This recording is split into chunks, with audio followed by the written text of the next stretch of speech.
Welcome, everybody. Darlings. Hello, darlings. Welcome to Front Porch Feelings. I'm Ms Darlin. I'm Mr. Darlin. And we're on season 3, Episode 6. Episode 6.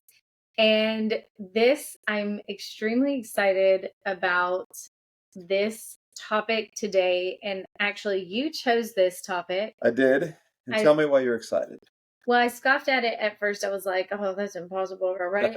In my head. But I'm excited because I get the chance to talk about books. Your favorite thing in the world. Probably literally my favorite general topic. You tell the people what the episode is called today. Movies and books that defined us. Yeah. That helped define us. Yeah. So as we like to do, I like to do, and you go along with, thanks for that. Thinking in retrospect. We're doing it as a top 5. And then at the end, we decided to add a little honorable mention to it as well. So, that brings up a good point. I didn't start doing mental top 5s until I saw a movie where that was a central plot point. High Fidelity, John Cusack. It was actually Jack Black's introduction to me as a viewer. I've never seen it. It's 3 guys that run a record store, an independent little record store. John Cusack actually owns it. Oh, wait. Is Liv Tyler in it? No, that was a different... Tim Robbins is, though. Okay. I actually do remember this, though. I did watch it with you. So, yeah. John Cusack, in the beginning of the movie, he breaks up with his girlfriend. Well, she leaves him, Craig, because he's kind of a terrible, melodramatic, just depressing dude. The kids would say emo in our day. He's very emo. So he goes through the movie talking to you as the audience of top 5 breakups, and then that leads into other things like Jack Black comes in, he's all zany and full of energy, and like top 5 Monday morning hype songs play at work, and there's all kinds of top 5 lists throughout the whole movie, and I'm like, that's a cool idea. And I've been doing nothing but making lists my whole life. Well, you're I'm a list maker. So I think we have to at least preface this by the book/DVDs situation between us, okay? We should have worn the shirts. The kids got us. They had custom shirts made for us for Christmas a few years ago. Of yours says, I've read the book. And yours says, I have that on DVD. I am a major book reader. I think the most books I've read in 1 year is 189 books. I think was the most I've read. That's a lot of pages. It's a lot of pages. It's a lot of books, and I just never get tired of them. So I am currently lost in the land of make believe. I am currently reading 3 books. So I'm not currently watching 3 movies, but you have an extensive. We're married, so it's half mine. Well, let's say my library, our library. I think the last time I have an app. It's called Libib, and it's where I track all the books that I have. You could just scan the little ISBN. Can I take a guess? Yeah. 1,200 books. More. 1,205. Way more. 1,800 books. 1,800 books. So that's what Libib said last time. Now, I will say that when we sold the Pink House, told both the kids, come in and look at whatever books you might want to have at your fingertips. Right. And I want to say little D he shocked me, to be honest. He took a bunch. He probably took about 300 books. And then Big D, I think she took about 100 until she discovered what kind of space she was going to have to put them in there. So it does make him look well-read when visitors come over to his house. It's true. It is true. And you have an extensive DVD collection, and your constant response, I'll say, hey, have you ever read this? And you'll say, which you're not a huge reader. How come? I'll let you tell the people how come. I like to receive information visually. I was thinking this morning, and I wonder why men are not readers in the way that women are. I think at the time I was growing up, right, and we're going to get into this because we will go into the subject matter at hand. Yeah. When I was growing up, summer movie blockbusters were just becoming the way movies were released. And I think growing up, hearing and seeing the trailers for movies, it got me excited to see them.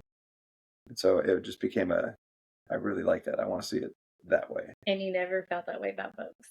Nope. He said, nope. I would go to the school library and check them out because it was time to check them out.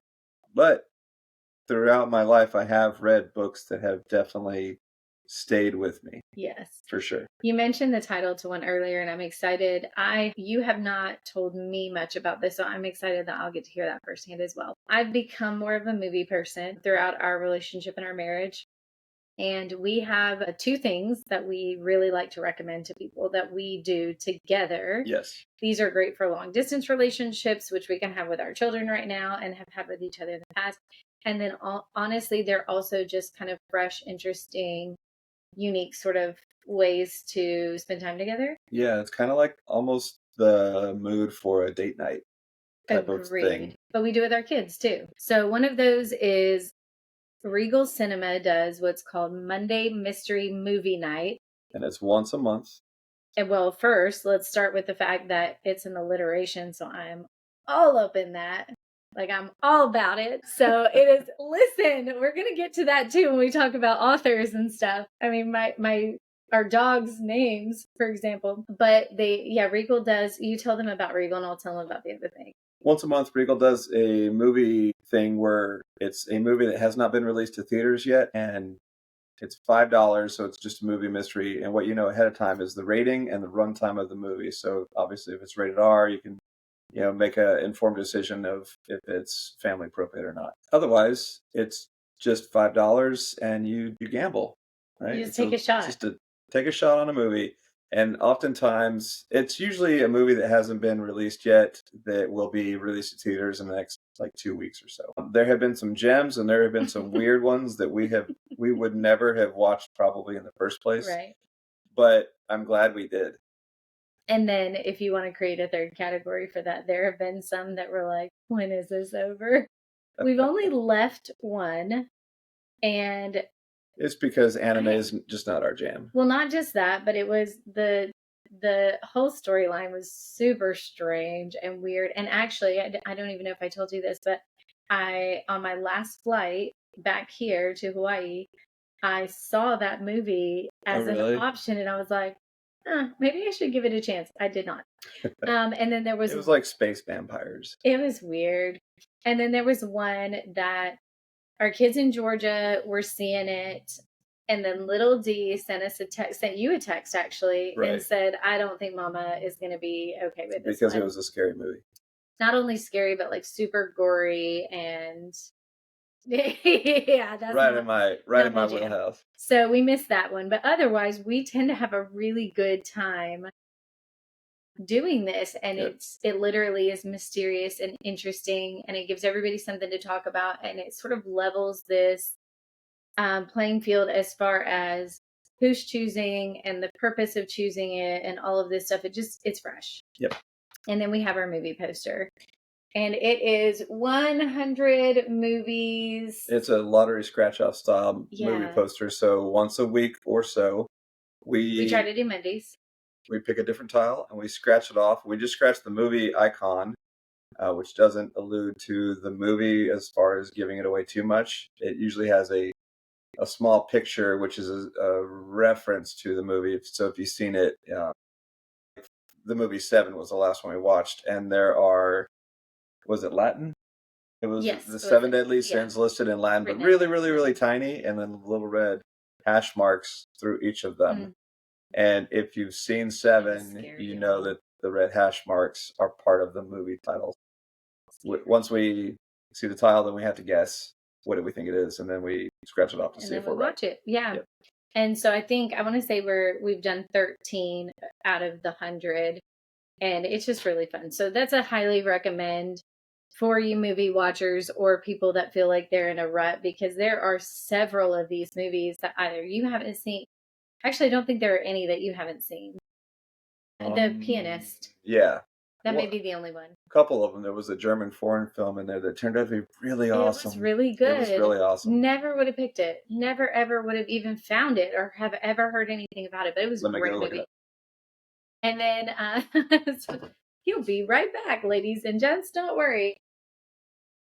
So those are two things that I personally, Mr. Darlin and I recommend that, if you're into movies at all or trying to get into movies, that you give it a try. For reference, it's called The Lives of Others. The Lives of Others. It was really awesome. Okay, so are you ready to launch into the 5 movies I think we do that shaped you? Top 5. If you want to do books, you do books. Obviously, sir. I'll do movies. Yeah. And we'll go 1. Back and forth. Counting down from 5 to 1. Mine are in no particular order. Are yours in an order? Oh, yeah. Are yours in order? I have structure in my life of what has defined me. But see, they're all like they're all foundation. They're all concrete slab for me. I think 2 through 5 kind of blended in there. But you have a number one. One, yeah. And as a gift, I think we should do an honorable mention after the top 5. 100% agree on that. Ooh, my number 1. Well, we're almost 12 minutes into the podcast. We gotta get going. Let's get going. Okay, you go first. All right, number 5 of all time movies that have helped shape me and why. Indiana Jones and the Temple of Doom. That one's so easy. Okay, tell me. It is so easy. So tell us all why. I'm an 80s baby. I was born in 1980. You're aging us both, my dude. Also born and raised in southern New Mexico, so there's a lot of land. Exploration is definitely an active activity that I have always sought out, right? Whether it be camping or going outside for any reason at all. Seeing the Temple of Doom, seeing him go to India, across the world, danger lurks at every corner, that kind of stuff, but just the adventure aspect of it, right? Jumping out of the plane, sliding down the mountain, the mine, freeing the children that are enslaved there, right? And then the whole like voodoo witchcraft element of Temple of Doom. It was awesome. And I just wanted to grow up to be an archaeologist because of that. Obviously, I did not go to college, so I'm not an archaeologist. But you you could still be an archaeologist. Well, yeah, we can go outside. So when I was a kid, right, I literally would go out and just pretend, and I actually still do this as an adult. I would go out and pretend if there was like a little arroyo or a dry riverbed or a ravine or something like that, that I would pretend that I am exploring it for the first time. Like I'm the first person to like see this thing, this geographic feature. Yeah. So it was just a good sense of adventure, and that really, it brought it out in me. I love that. And I do love that movie. What's yours? Oh, also, Indiana Jones and Temple of Doom is my favorite of all the Indiana Jones movies. Yes, I think that should. Some people like The Last Crusade more, and it's awesome. Why? It is awesome, but it's awesome. Not better. It's got the original James Bond in it. Okay, number 5 for me is The Help. That's so good. It was written by Catherine Stockett. The Help for me was about, I loved it as a reader and I loved it as a writer. So the reason I even heard about it, okay, so very quick backstory. I have an English literature degree. Half of my academic time through college was reading. So I have read dozens of books. I was a very avid reader growing up as well. You have an incredible imagination, too, for storytelling. Thank you. I really appreciate it. Not to try to plug you. So our book comes out in the spring. Bear and Fox's Big Adventures. No, but Catherine Stockett, the reason I heard about it was because another reader friend of mine said, there's this movie coming out. It's called The Help. It's based on a book. And I was like, it's funny. I haven't heard of the book. This person said to me, this girl, she got rejected for a really long time.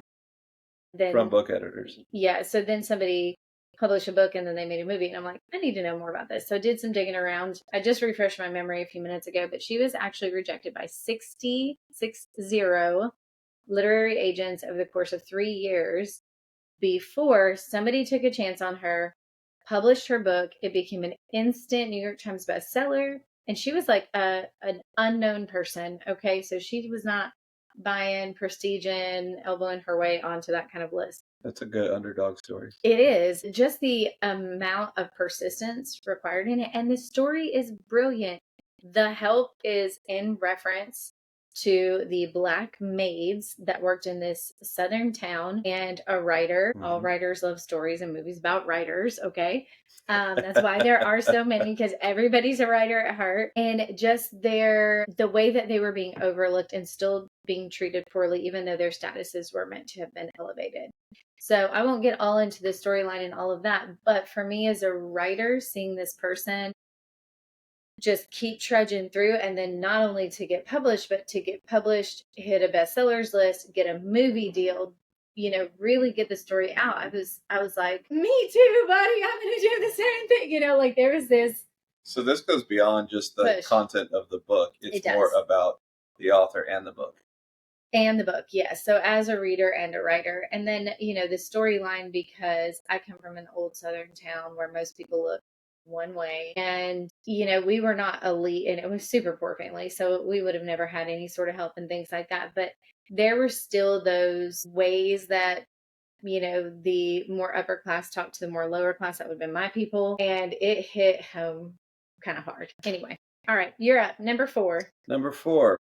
We'll go into a little more of a serious side of things that help define me, specifically movies. And we're going with the original Lethal Weapon. That would be in like a very, very high up in my favorite movies of all time. Again, 1980s movie, right? Late 1980s. But there's so many elements. One, it invented the buddy cop movie genre. Which is a genre fantastic for humanity. Cannot live without. Yes. Agreed. Right. But the fact that, like, Mel Gibson, I think, is perfect in that movie. He plays a Vietnam vet, ex-Special Forces guy, which most action movies are always like, ex-commando, ex-Special Forces guy does this, and one more mission. And it's been tried and tried again, right? And it works. It works. It's just been like, all right, the 45th, Jason Statham movie where he's an ex-CIA special op, right? He'll always be Handsome Rob to me. Handsome Rob, that's right. Italian Job. That's I love that movie. Okay, go ahead. That's a great movie. Lethal Weapon, though, because one, he plays it as such a serious military specialist, right? And his banter with his older, Danny Glover plays his older partner, who has no interest in any of that shenanigans. Yeah, he wants to retire, right? So this is the banter between them, the seriousness, the end fight scene with him and Mr. Joshua, played by Gary Busey, who is a terrifying person. Right. I mean, I've never met him, but watching that as a kid, I'm just like, wow, it blew me away. So one, smart aleck, sense of humor, and just going for it, even if it's all serious. I love that. So that has stayed with me. It's still one of my favorite movies. I totally agree. I will marathon Lethal Weapon with you any day. Okay, number 4 for me? Yep. Buckle up, because I'm about to give a super cliched answer. Are we ready, ladies and gentlemen? Pride and Prejudice. I've heard of this. You have. Listen. What's it about? Here's the thing. It's about pride.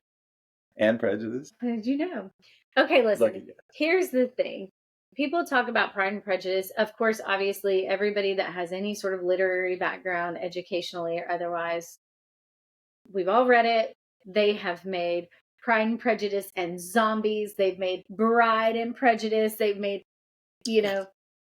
Pride and pastries. They've made all these crazy things.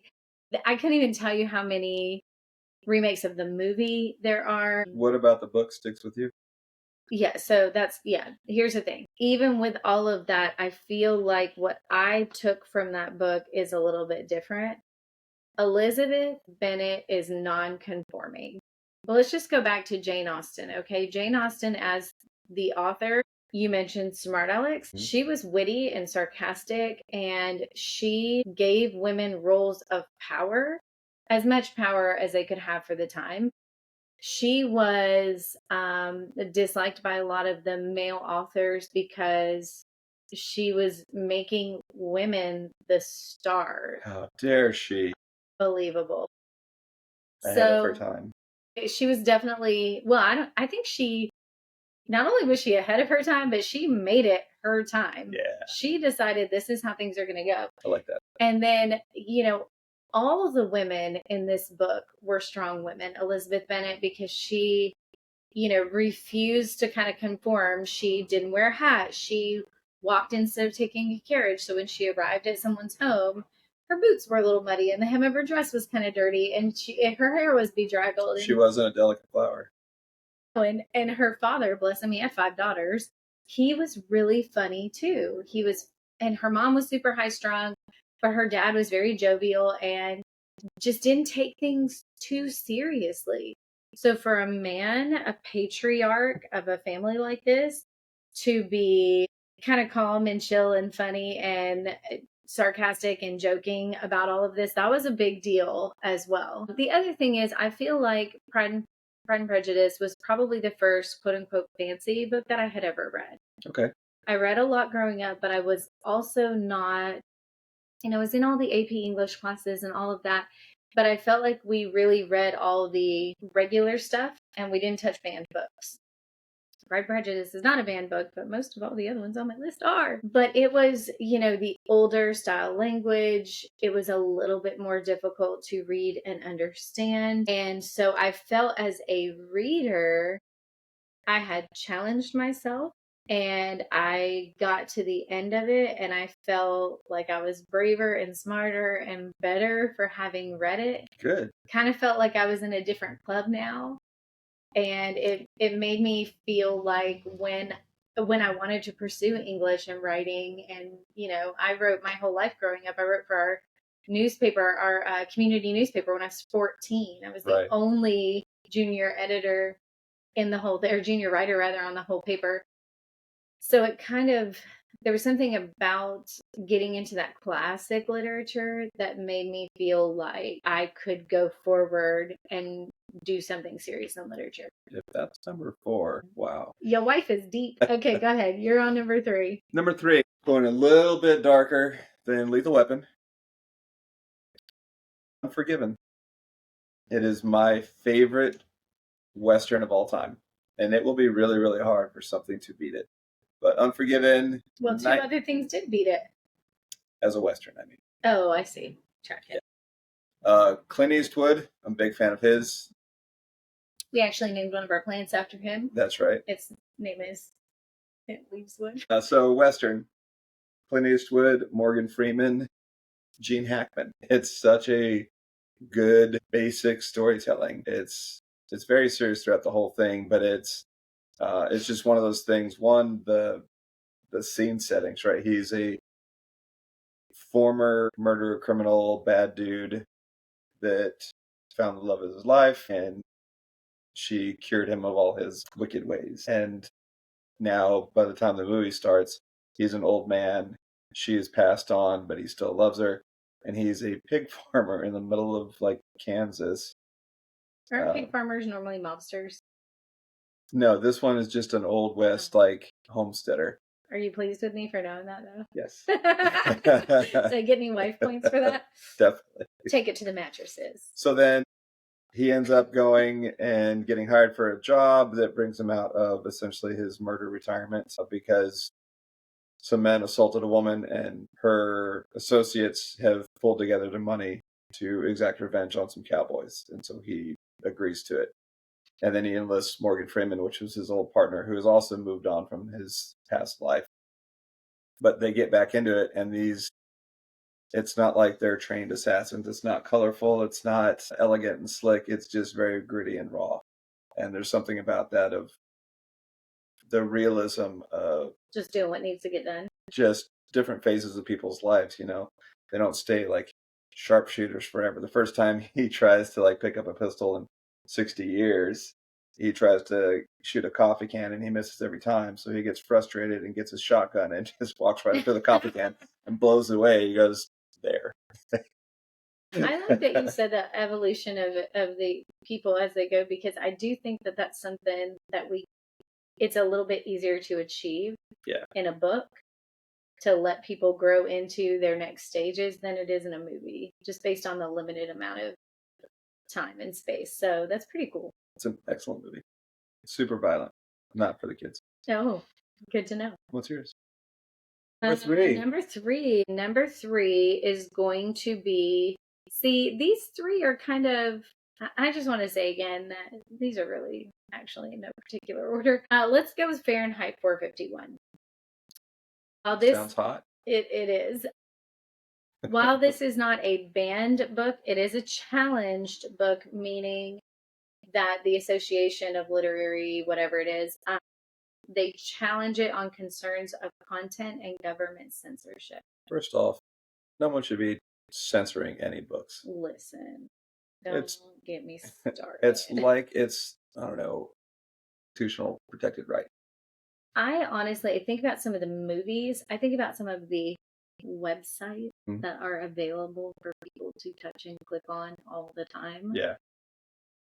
I think about that and I think, how dare you people, y'all, whoever y'all are, think that you can restrict somebody's right to read a piece of literature that someone felt was suitable to print, okay? Now, obviously there are books and pieces of literature that could be seen as dangerous and things like that, but come on, Fahrenheit 451. All right. So that's my opinion on that. Books should not be banned. If you're worried about your kids reading something, be very attentive to what your kids are up to. So that's all I'm going to say about that. Drop mic. So Fahrenheit 451, I actually was introduced to this in college, although I think a lot of people, like seniors and stuff, have it on their reading list now. AP English and stuff like that. But again, we didn't touch banned books or censored books. And for a period of time, challenged books for a period of time, Fahrenheit 451 was a banned book. The thing that really struck me about this book that really kind of changed my mindset and the way I viewed the world was the possibility of your freedom being taken from you. And it being taken in such small increments and short stages that you don't really realize what's happening until you start poking around in the world that you live in, not understanding what the world used to be like. So in this book, Ray Bradbury wrote it. It's, the firemen actually burn things instead of put out fire. They are firemen. They burn books because I won't give you the whole plot because most people, you're literary people, you've read it or it was assigned to you. But essentially, the government is controlling everything that its citizens know. It's propaganda through TV and radio and all of that all the time. And if you are found with books, they're burned, you're punished, you're arrested, and whatever. And there's actually a scene in the book where an older woman, an elderly woman, will say, actually, she is caught with books. She is reported by one of her neighbors because that was another thing, was the betrayal of somebody selling you out. And some of these people really thought they were doing it for the good. But she was reported. He showed up, the protagonist in the book, he showed up to light the books on fire and get rid of them. And she chose to be burned alive with her books. And I have never forgotten that. I've never forgotten the idea of caring so much about truth, justice, and freedom, knowledge, freedom, that you are willing to go up in flames with it. So I think that was maybe the first time in my life that I started to kind of look around at what was allowed and not allowed, and how people express themselves and how they were shut down if they did and stuff like that. So I know that's this very, very deep kind of concept, but Fahrenheit 451 is a deep, it's a deep book. I mean, that's 100% serious, and it has a lot of parallels to what goes on in various countries even today. It's also a very enjoyable read. The story moves really nicely, and it's not some heavy, I don't really know how to explain it, but it's not an analytical, educational piece that you're kind of like picking apart the whole time. You could just read it. It's just a novel. And so the readability was really good for me too. Good. So that's me. Fahrenheit 451. Have you ever read it? No. Have you read any of the books I've mentioned before? No. Okay. This is why we work. It's okay. Right. Go ahead. That's right. What's your next one? Read number 3? Number 2. All right, to recap, we have Indiana Jones and Temple of Doom, Lethal Weapon, Unforgiven. This one, I think, is going to resonate with you as well. The Goonies. I'm about to tell you something. Okay, well, let me get into it first. Wait, I've only seen the first. I know, I'm sorry. We'll be right back after this commercial break. I've only seen the first probably 10 minutes of it because I don't remember where I was when it got put on. Maybe a friend's house or something. But there was an inappropriate sculpture or something, like a figurine. Yeah, that's at the very beginning. I can't remember where I was. Maybe it's at my grandma's house it was the statue of David. She said, "In the name of Jesus, no." Not literally, but I remember. Maybe it was my grandma Katie, who was like, "Oh my gosh, wait, hold on a second." It's the statue of David. Well, that I've seen in person. Well, that's what's in the movie. But come on, the little one from Las Vegas. There were some like phallic jokes or something that were in there as well, right? Okay, so really that is as far as I've seen into the movie. Is that what we're doing this afternoon? I'm so sorry. But please tell me why you love it so much. So Click edit, and we're back. It's been 2 hours. My wife is I will report a little back more. On this. Thank you. You said you loved me just as I was, so thank you. I picked the Goonies because very similar to Indiana Jones, right? It's a sense of adventure. In this case, what stayed with me is they are kids. Kids going on an adventure. No, their parents don't know about it. No, they didn't authorize it, right? But a gang of... These babies. Well, yeah, for sure, 80s babies. But just, the time they're in, the neighborhood and town that they live in, it sets it up perfectly for a treasure hunt. They find the treasure map in the attic, and they're like, One-Eyed Willie's treasure, and all the houses in the neighborhood are being bought out by a developer. So they're like, this will save the neighborhood. We have to go on a treasure hunt. So they do. So it's for the greater good of their community. Yeah. Did not know this. Steven Spielberg, George Lucas, when you guys teamed up in the 80s, you did so good. Well done, gentlemen. And then you started making the other Star Wars movies, and then you lost me. We won't talk about that. Yeah.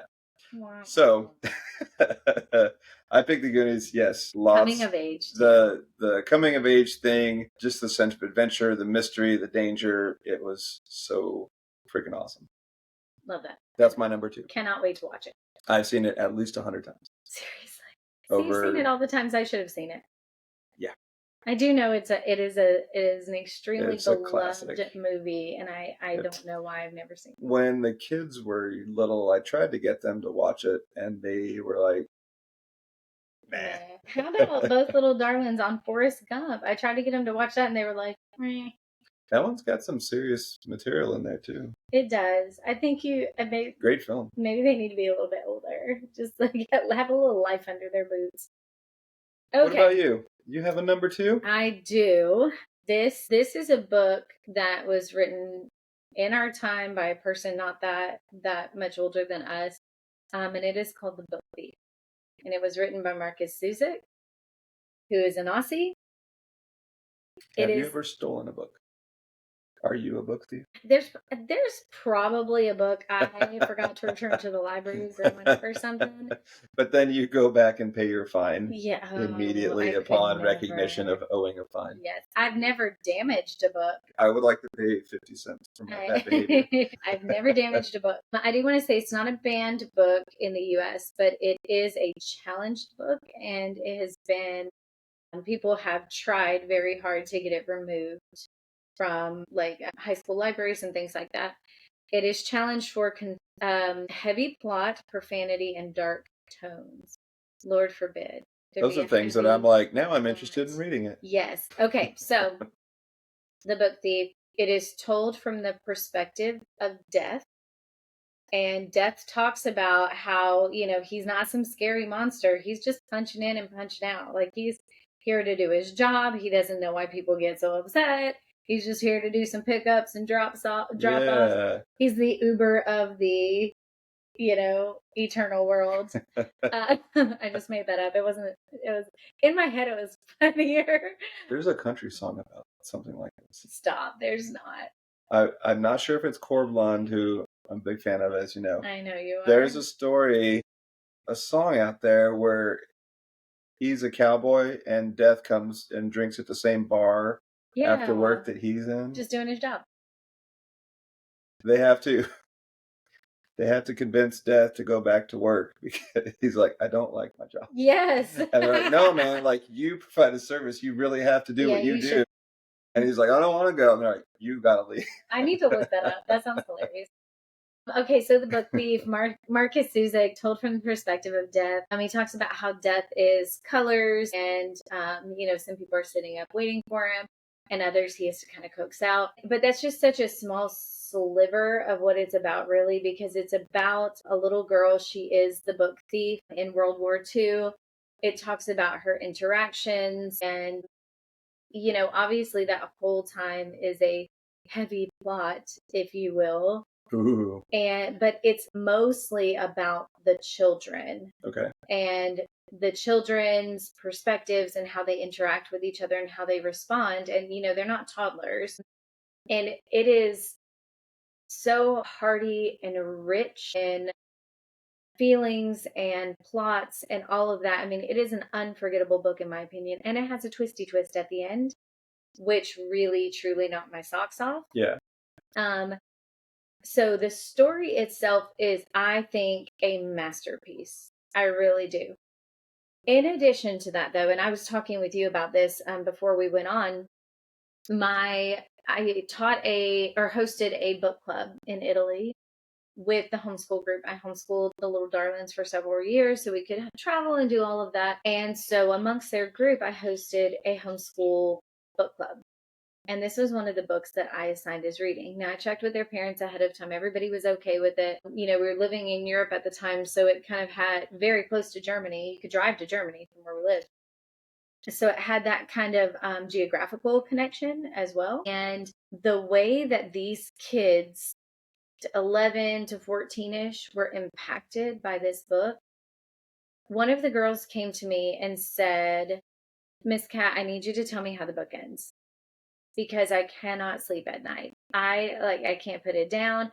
I can't stop thinking about it. I need to know what happens, or I'm afraid I'm not going to be able to finish the book.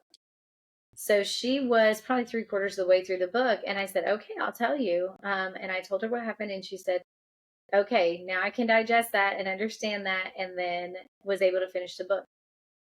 These kids talked about this book for months. Nice. For months. So it really stayed with them. It not only stayed with them, but they understood some things differently, especially us living in another culture at that time, being visitors in a host nation. And then also I met Marcus Zuzak. He came to a reading in Georgia for a different book called I Am Messenger. And he came and sat right down next to Little D in the front row. And we were all like, oh my gosh, look, there he is. I look over and you're just kind of like, what's up, man? How you doing? Okay. All the fangirl on the inside, just squishing it down. And he was so precious that right next to Little D, patted his little legacy. He was like, okay, I'm going to head up. But when I did his talk, it was phenomenal. We brought some of the kids from book club in Italy, and the kids and our families were really close. So I bought several of them a book. So I have, my arms fully extended and the books tucked under my chin, stacks of books ready to go. And he was so precious. He said, he had told the people that were running the library, he said, listen, I would like to stay until every single book is signed. Anything that anybody has for me, I would like to stay the whole time. I will compensate y'all. He said this in front of all of us. I will compensate y'all for any additional time that the doors need to be open. Can we please do that? And they were like, oh, yeah, okay, sure. So he stayed. He signed everything that anyone had. And, it gave me the chance to tell him a little bit about the book club and all of that. And then he wrote Little D's name on his book, but accidentally spelled it incorrectly. And I went, oh, it's actually with an I. And he was like, oh my goodness, wrote over it. It looked perfectly fine. And he said, I'm going to make this up to you. And we're like, oh my gosh, no, please, this is great. We're just happy to meet you, happy to experience this, whatever. And he said, no, I'm going to give me your address and I'm going to send you some stuff to make up for spelling your name wrong. But it looks perfect. It looks fine. He was like, no, seriously, give it to me and I'll do it. So for several months, he and Little D were pen pals. Nice. Yeah. And so he sent us a whole envelope full of like swag, basically, and a note. He was like, And he wrote the whole thing. He wrote a Southern thank you note, basically, which is, the who you are, what you did. Chef. He said, Little D, it was so lovely sitting next to you at the book reading in Georgia. Your glasses were so cool. He really made it clear that he at least made notes if he didn't remember. So that book is near and dear to your heart. One, for the story, right? Yes. But also you got to meet the author, so it's made an impression. Yeah, but also that was probably the first time that I saw a reflection of my own feelings in the faces of others. So it was probably the first time that I felt so deeply affected by a book, and I could look around the people that were also reading with me and seeing that same emotion. So that connection for literacy and literature, that connection for storytelling, and we're all so different, but sometimes there's just one way to feel about this, and we are all together on it. It really, really impacted my life, and I always tell people, if you need a fantastic read that one. Okay, I'm sorry. I talked a long time about that one. I love it so much. Okay, go ahead. It's called The Book Thief. Okay, and the number one for you. Number one for me. Number one film that helped shape me. I've talked about it before. Do you have any guesses? I think I know, but go ahead.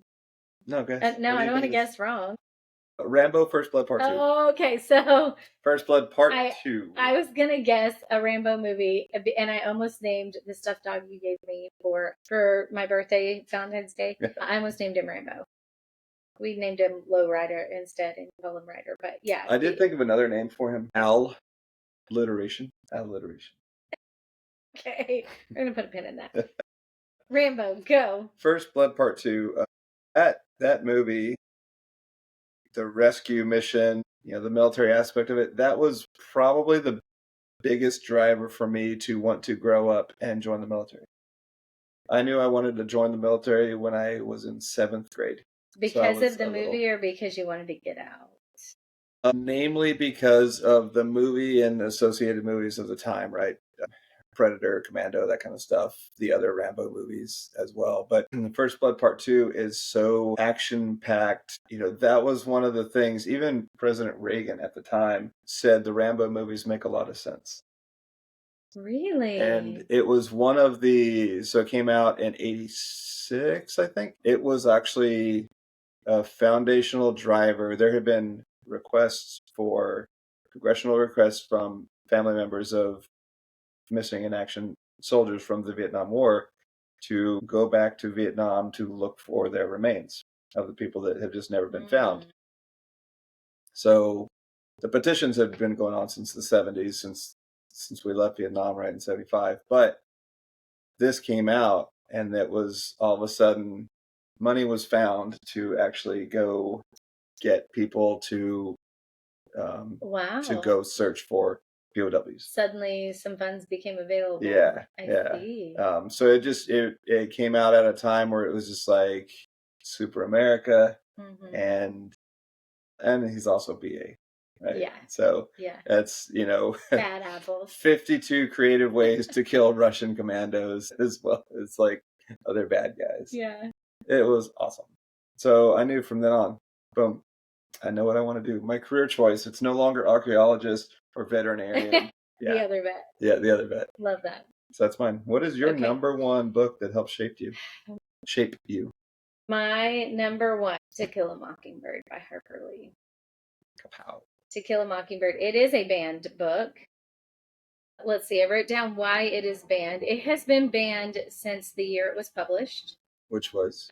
I have to look it up. I can't remember right off the top of my head. Last 50 years? Last 100 years? Harper Lee just passed away a few years ago, so I would say last 50 years. Google it. Would you? To Kill a Mockingbird, it is a banned book for racial content, primarily. What does that imply? Well, I want to say that Harper Lee, the author, actually wrote another book called Go Set the Watchman, and it was written before To Kill a Mockingbird. It was only published a few years ago, just a couple years ago, before she passed away, actually. What you got on the year there? 60 novel. 60. It is widely read in high schools and middle schools. It is still a banned book, though. So the year before my mother was born, it was published. So here's the thing about To Kill a Mockingbird. I did not grow up in a sitcom family, if you will, where we sat down and talked about things, talk it out, hug it out, work it out situation. This story, have you ever read it? Did you read it in school or anything? Probably. So Scout is the main character. She is a young girl that is kind of into everything, and she is somehow always wrong. She's wearing breeches instead of a dress. Her hair isn't combed. She's playing with the boys. She's against the grain. Definitely. So she's always being fussed at and gotten onto and always kind of wrong. So already as a younger girl, I was like, I love Scout. She does what she wants, And so she was kind of doing all the stuff that I, as a young country girl, was doing with my big brothers, playing around with them in the dirt, doing all of that. So I saw myself in Scout, and the fact that she was super spunky. She spoke her mind. She got picked on, but she knew who she was. And I really liked that about her courage for that. But Atticus, now we can talk about the dogs, because our dogs' names are Atticus Finch and Austin Jane. So Addie and Aussie. So not to say that I really love these people, but here we go. Atticus Finch, the attorney, her father, he was such a noble person. They were wealthy-ish. They were wealthy for the area. It better be if he's an attorney. However, if he's doing it right, he represented a lot of lower income people, and so he would represent people for free. And Scout would mention that from time to time she'd come home and there'd be a bag of potatoes on their back porch. As a thank you. Yes. As payment. As payment, yeah, because people were proud. Yeah. They didn't want something for nothing, but they didn't have money. And Atticus never made a big deal out of that. He never mentioned it. He never broadcasted it out. He was a very humble and unimportant person, and he acted as such. So the book, though, is about him taking on the case of an innocent Black man who is accused of rape. This is one of the other reasons the book is banned, because Lord forbid we talk about false accusations and race and, strong offenses like rape. But Atticus did not give a flip. He really did not. He did not care that people didn't like it. He didn't care that people threatened him. They threatened to kill the man that he was representing. And so he spent an entire night with a shotgun sitting out front to protect this man. Good. Spent the entire night outside his cell. That night, Scout was in the bushes. She was like just being nosy. And I'm like, me too, Scout, what's going on? But she was in the bushes, and he was confronted by these men that Scout knows. And I don't remember exactly what their positions were, but, the grocer, the cattle farmer, whoever, these are people in their community that they know, that they interact with daily. Right. And these people approached her father and threatened his life because of what he was doing to prove this man innocent. So there was so much about that book, about people standing up for what was right, even though it was dangerous. They were ostracized a little bit. Scout was picked on a lot at school. Her big brother, Jim, who was a brat, as, big brothers tend to be. They were picked on and harassed and all of this stuff. But watching someone with power stay the course, continue on. I mean, these people threatened his livelihood as well. Well, we'll just be using somebody else then, won't we? Yeah. And he's like, well, I'll still see you at church on Sunday. I'll see you at the coffee shop, whatever. Like, just right. That sort of soft stability. And of course, Scout was reading full-on novels and things like that at 5 years old. He was such an advocate for literature and education. Scout's teachers were trying to hold her back and give her little easy reader things, and she's reading full-on novels, and her dad's like, okay, well, comply at school because this is an institution, and when you get home, just do what slow down for the rest of the class. Just do what you're supposed to do when you're there, and then you can do what you're supposed to do when you're here, which is be the absolute best that you can be. So just so much about that book meant so much to me growing up, and it's just, it's obviously stayed with you. I know. It's very similar to Rambo First Blood Part 2. He stands up for people He does. that didn't have a voice, and he helped sort it out. I see those tones. Now I have a question for you. Now we've gone through our top 5. Okay. Do you have any inclination now to read anything that I've mentioned? I would first look for the film version. There are films of most of these. Actually, I'm trying to think. I'm pretty sure Tom Hanks in an hour and a half is going to summarize all the points I probably need to. Don't look. Just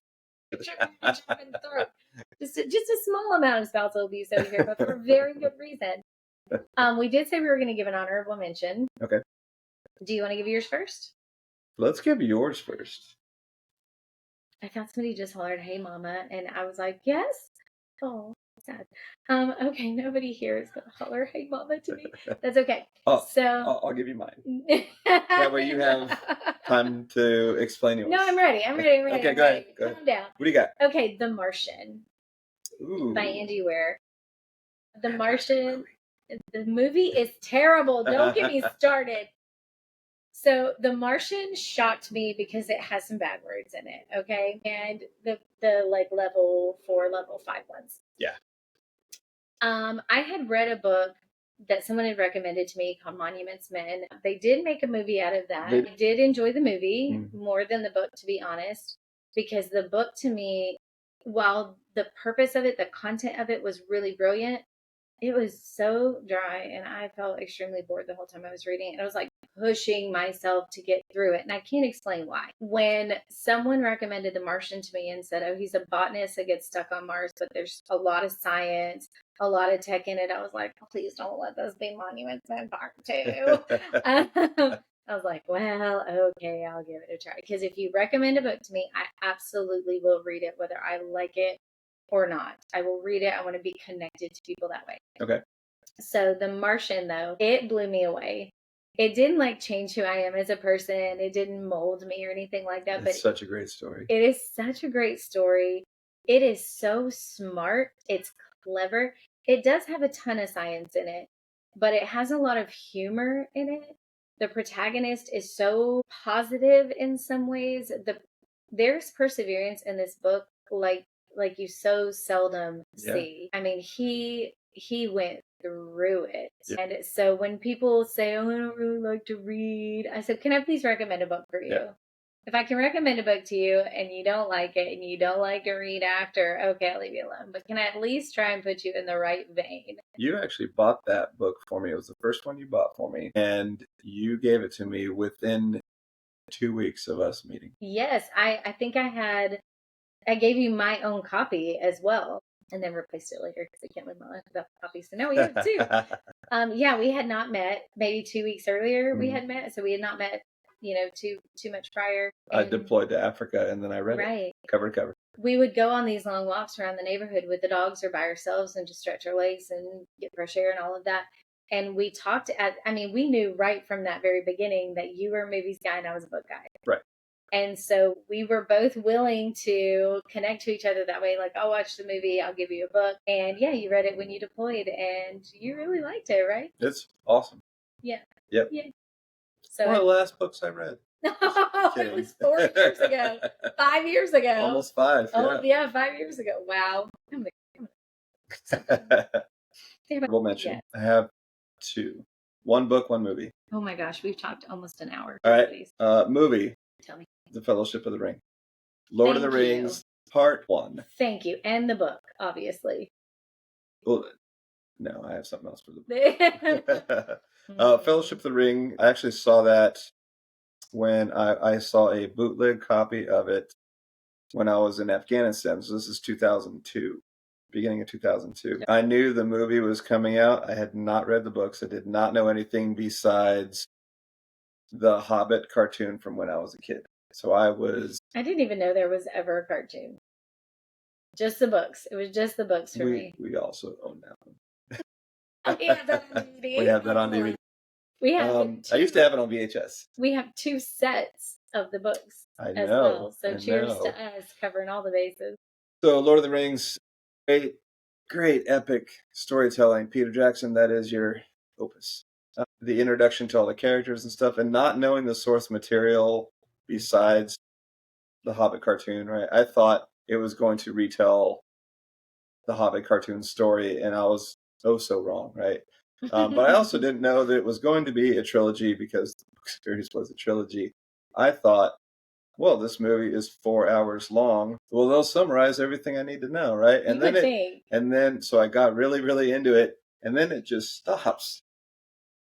I was like, but wait, like they didn't sort out the ring. There's no dragon. There's a whole lot of things that they just unfinished. They just stopped. Like, this is the worst ending of any movie that has ever been made. But then, obviously, when I learned about like part 2 and everything, I was full on Lord of the Rings, everything, right? Mega fan. Yeah. So the next 2 movies, when I was back in the States, saw them at their premiere, that kind of thing. Like, made sure that I was there opening night because they were so cool. We keep talking about doing like a weekend of marathoning them. That's a commitment. It takes 12 and a half hours because we have the extended editions. We do that but it's time well spent. Absolutely. Whew, I feel like emotionally invigorated right now. Just getting to talk about some of the books that I love the most. And my honorable mention book, I'll just do this really quick. Yeah, please. It's called The President of the United States. It is about all of the presidents from George Washington up until, I want to say, Bill Clinton. But it's not so much their accomplishments as politicians, but it's more of who they were before and after they took the office of the president, because of their childhoods and what kind of character that they generally had, what they were known for. There's also a bunch of just photographs that have never been published from all kinds of stuff. And so there's a really funny story from Abraham Lincoln, with whom I share a birthday. Did you know that? I remember that now. Yeah, now that I brought it up. Tomorrow's President's Day. Right. There's a really funny story where Mary Todd Lincoln wants to spruce up the White House, right? That's one of the things that happen with the new president, right? The new administration gets to redecorate the White House, and it's kind of the first lady's one of her roles or duties.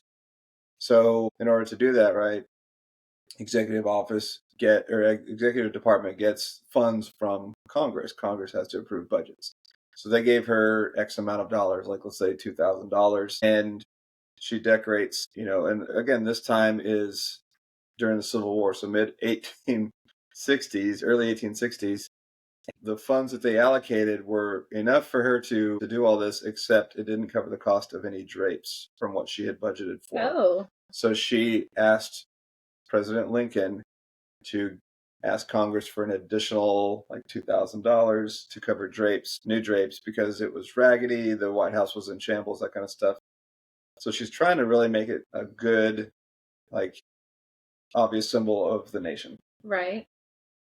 And the Civil War is going on, and President Lincoln was quite frugal and well known for it. Yes, he was. And so he gets the letter from his wife, sends a letter to Congress saying, I will not ask for allocated additional funds for flim flam when How dare you? When we have soldiers out there that have not all of them have boots because we don't have the budget to fully fund them, right? So he tells Congress to tell his wife no instead of him telling her no. So all of Congress had to send her a letter to deny her additional. Dear Mrs. Lincoln, I'm what your husband said. Yeah. That's hysterical. So it was just one of those things. It's like, oh, you're sleeping on the couch.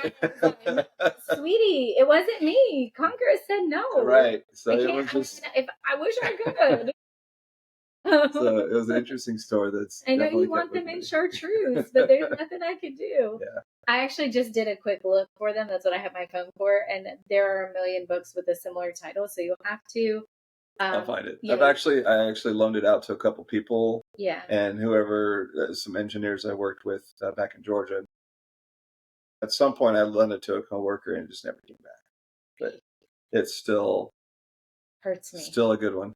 You'll have to find it so we know which one it is, and I'll share it. It's interesting. Woo! This has been one of the most fun podcasts ever. Can we just do a book one every single week? I need to find someone to do a book podcast with me. So if you've made it this far into it, you might be interested. Send me a message. Thank you for listening. Thank you for listening. This was really, did you have a good time? I did. I had a great time. I had a great time. Always happy for any opportunity to share who we are and to share little bits of info and our lives. Yeah, our lives and inspiration for you movie watchers or book readers or whatever, just the community of it all. So thank you for being here and watching and listening and all of that. And we'll see you next Have a wonderful rest Monday. of your day. Yes, have an amazing day. Take care of yourselves and each other.